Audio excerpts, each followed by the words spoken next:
happened to my child? This girl was held this morning. He said she slumped. That she just slumped. Slumped and died? How?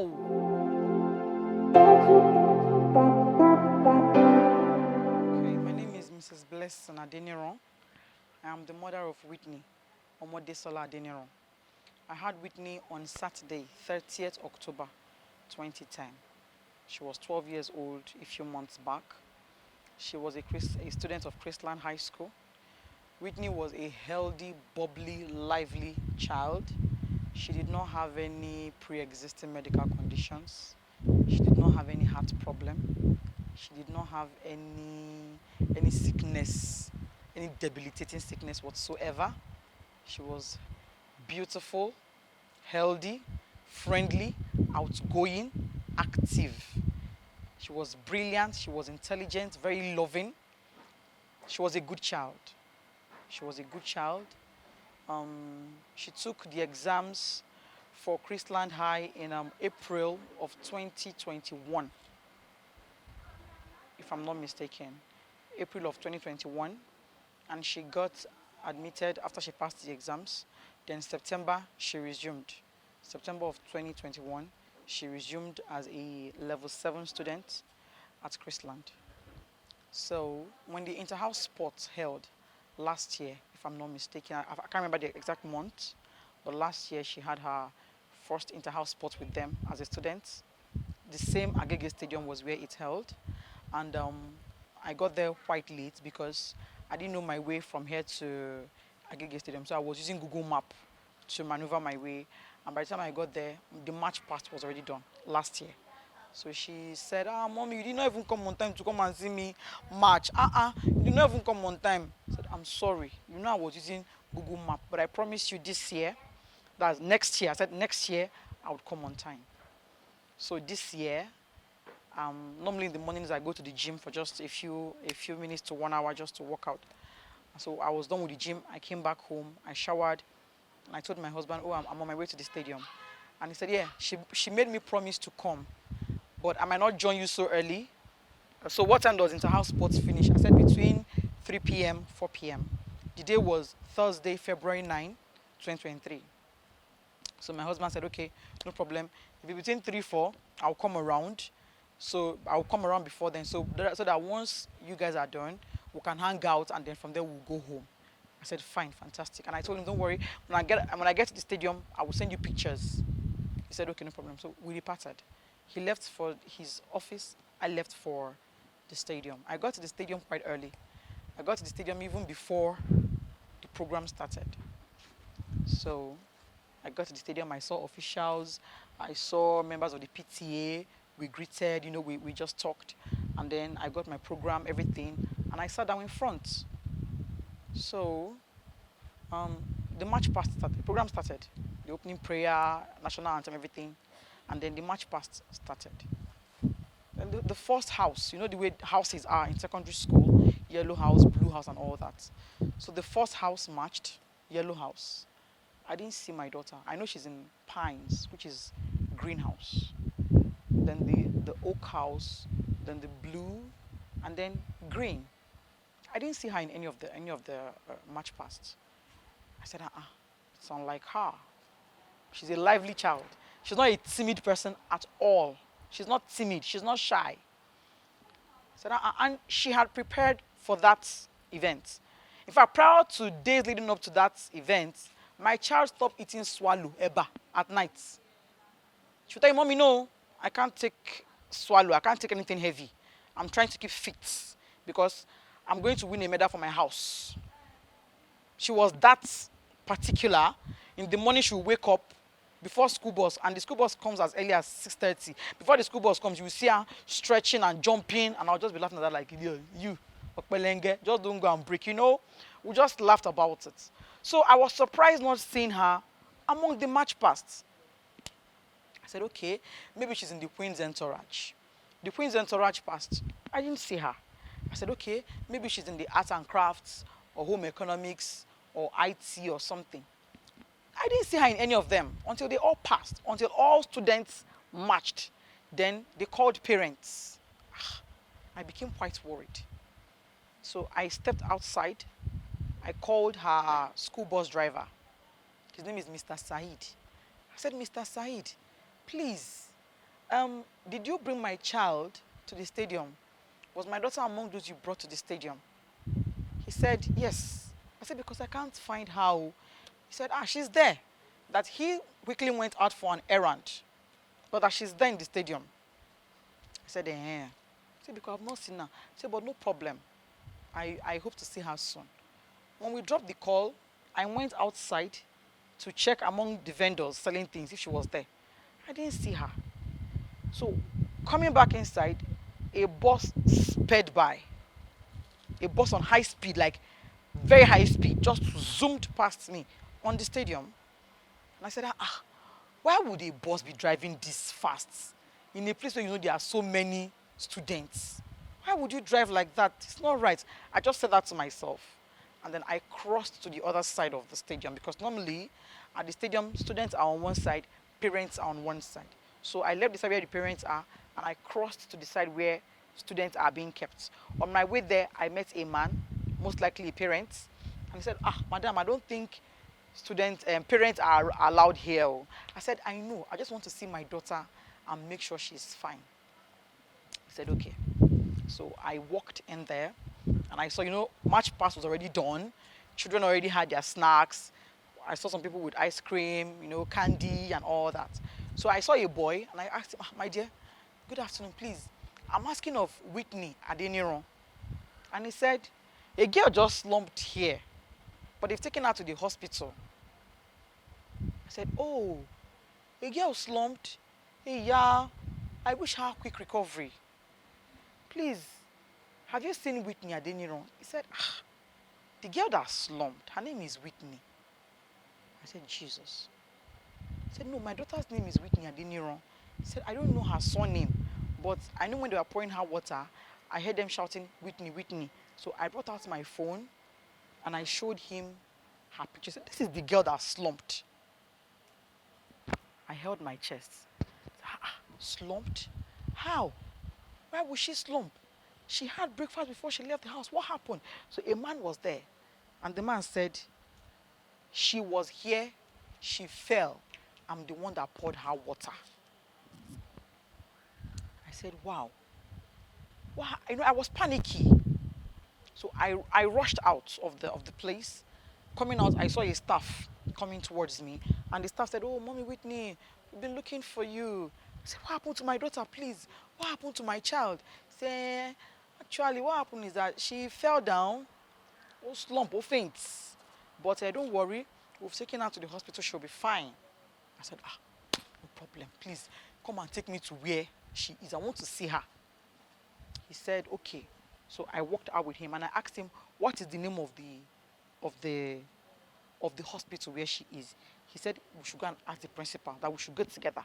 So I followed him to where the principal was, at almost the entrance of the stadium, as in the second entrance.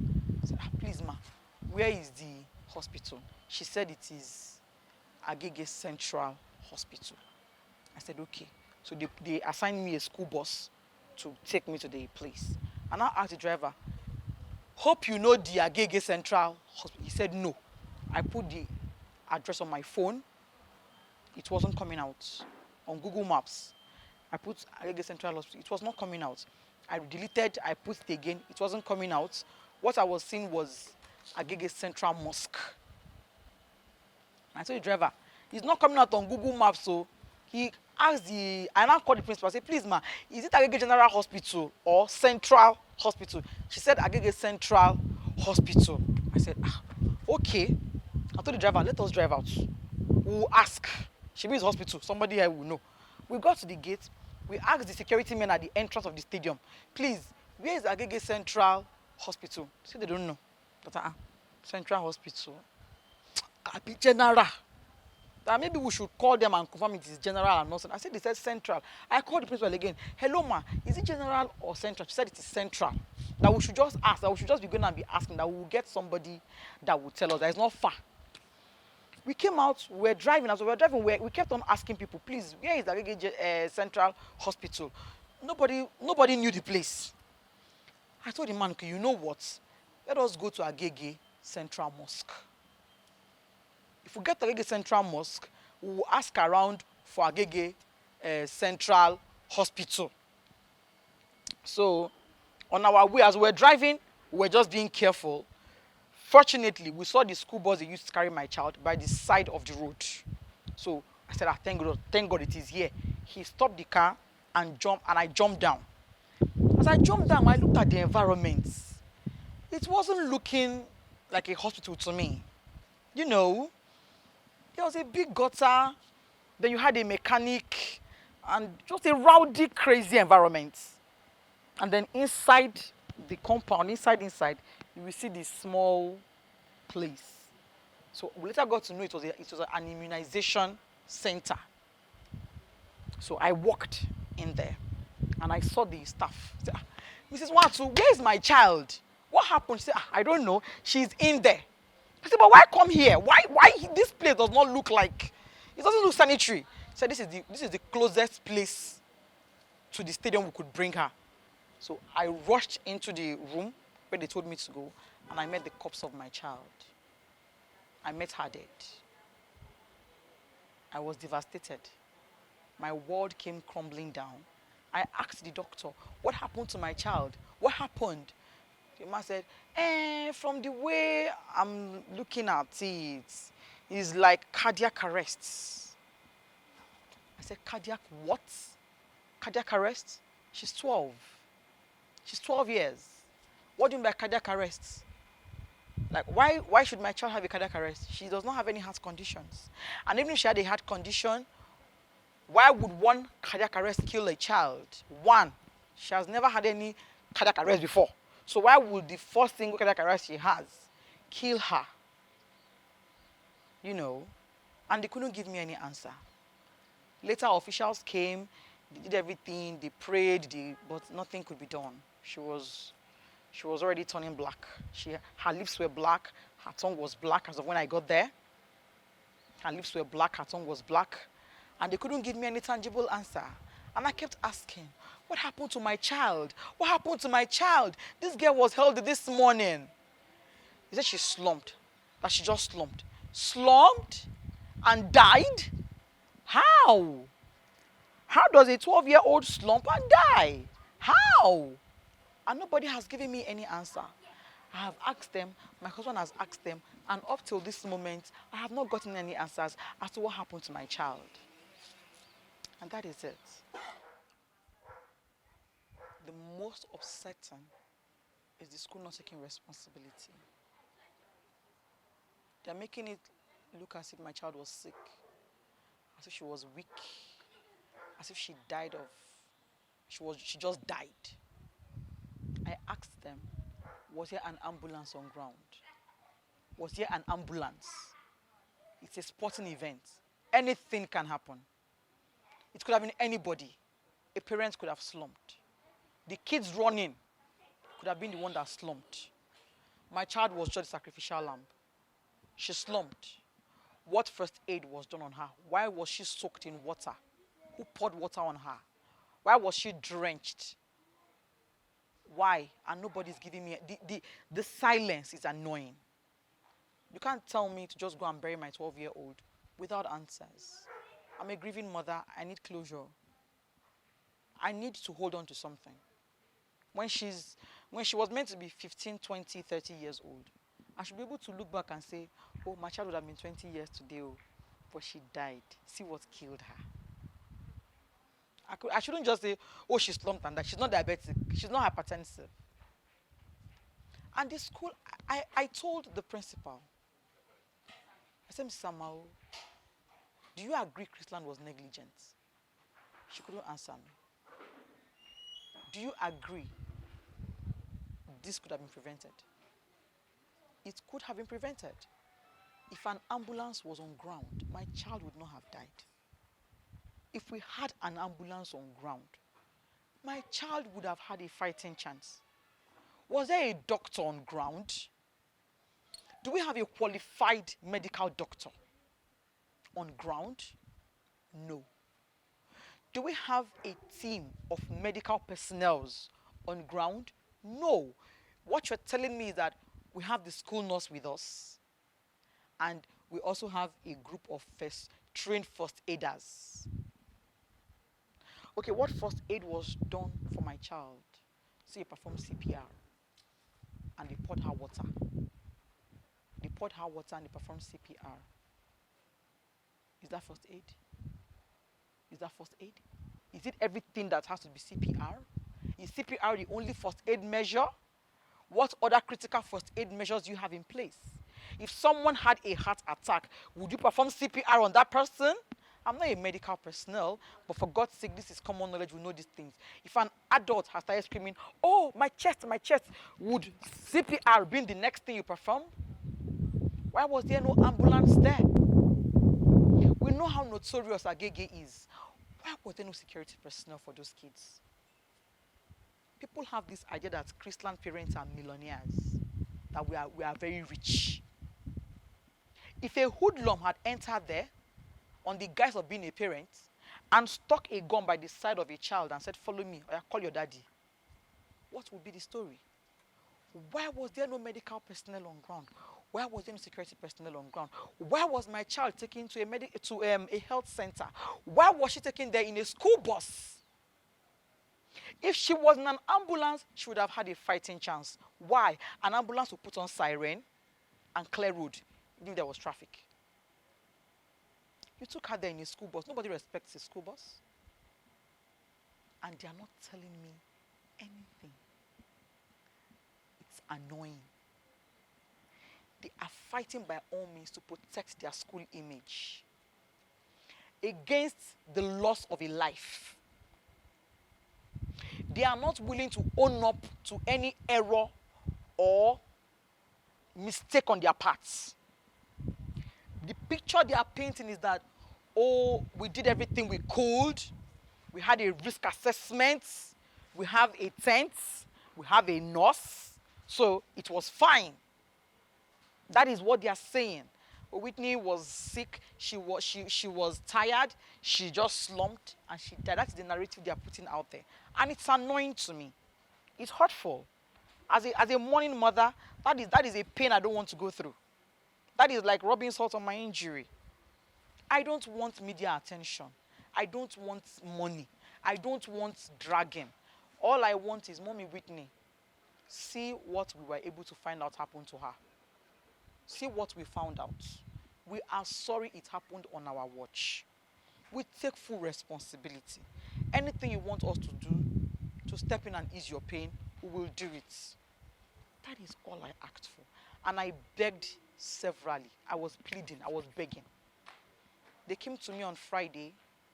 I told them, the parents and the staff that came, I told them, I said, look, I don't want to perform an autopsy. I don't. Why? An autopsy is not a small procedure. It's highly invasive. It's an invasive procedure. My child will be opened up. Yes, she's dead, but she's my child. She's my child. And on that day when the autopsy will be done, I will start imagining how they will take blade and tear my daughter's chest open, her abdomen, and bring out her organs. It's an imagination no mother wants to go through. Please investigate and tell me the truth as to what happened to my child. Can you please tell me the truth, what happened to my child? Can you please interview other students there? Is it possible for me to be there when the interview is being conducted? Let students that were with her in that area come out and say, oh, she just slumped. We don't know what happened to her. She just slumped. Something, anything, just give me something to hold on to. And they're not willing to do it. That is the painful part for me. My phones were with me. I have 2 phones. My phones were with me. The school has my numbers. Nobody called me. If they were really desperate to get in touch with me, somebody would have called me on the phone. Nobody called on the phone. We had a PA announcement, that's public announcement microphone on the field where they were using. They could have taken that microphone and announced, Mr. Adenirun, Mommy Whitney, you are needed urgently. Nobody did that. I went looking for my child. I went looking for my child in a system that works. Why was she not on that match field? You said, okay, she said she didn't want to match. Was I informed? He said, Whitney is meant to be in this match pass, but she's saying she does not want to. Maybe we'll talk to her and find out from her why she does not want to. Nobody said anything to me. Right up to when I went to look for her. I was already told by fellow students that she slumped. Me coming out to go and look for my daughter was when I met a staff coming to me. He wasn't apprehensive like I was. He was very casual. Maybe he was doing it to calm me down anyway. But he was not frantic. He was like, oh, Mommy Whitney, oh, we've been looking for you. Don't worry, she's already fine. And we don't have to go to the hospital. And that was it. That was it. So it's actually surprising and quite appalling. Nobody called me. If they had called me, like, Mom Whitney, it's an emergency, I don't know what I would have done. Maybe I would have taken her straight to Lasut. Maybe I would have taken her straight to St. Ives. Maybe I would have done something more drastic, but at least I would have had a fighting chance. My child would have had a fighting chance. But nobody called me. Nobody told me anything. My child left that stadium without my knowledge. I didn't know. I asked what they said it was an emergency. They had to do something. I said, okay, fine. But you didn't call me. I was left to go and look for her. I was put in a school bus and I was searching frantically for where is Agege Central Hospital. And that is it though. She has 2 siblings, 2 biological siblings. I had my son, October 27, 2012, and I had my last daughter, March 4th, 2016. While I had Whitney, October 30th, 2010. So she had 2 biological siblings. She was my first child, yes. Well, when we came back on Thursday, because I didn't know how to break it to them, but my husband said we have to break it to them somehow. When we came in the night, he said, Mommy, where is Desola? I burst into tears. So the father took them upstairs, and I followed him upstairs. And the father was looking for the words. And I came in and I said, guys, Desola is dead. And then they started crying. My son is 10. I think he kind of knows she's not coming back. But he doesn't understand that, like, she's gone. But the small one, she's not yet grasping it. Because she keeps asking me, Mommy, you said this lies in the hospital. When are we going to go and see her? I want to go to the hospital. I want to go and see this. Why has she not come home since all these days? Why don't you go and give her food in the hospital? Maybe you are going to the hospital today. I want to follow you to go and see this in the hospital. Comments like that. So even though she has cried, yeah, but I don't think she has wrapped her head around the fact that my sister is gone. She doesn't really grab it yet. She's 6+. She's almost 7. So she doesn't really grab it. But I think my son has a better understanding, just not fully aware of the situation. It hasn't dawned on him yet. I guess because of the crowd coming in, people are coming and everything. I know that when this whole thing dies down, maybe it will dawn on him that, look, Desola is gone and she's not coming back. We sure hope you enjoyed this video. For more entertaining video content such as behind the scenes of music videos and movies, music concerts, premieres, interviews, and exclusive gists, subscribe now to our YouTube channel GoldmyneTV and be unleashed into a world of super excitement.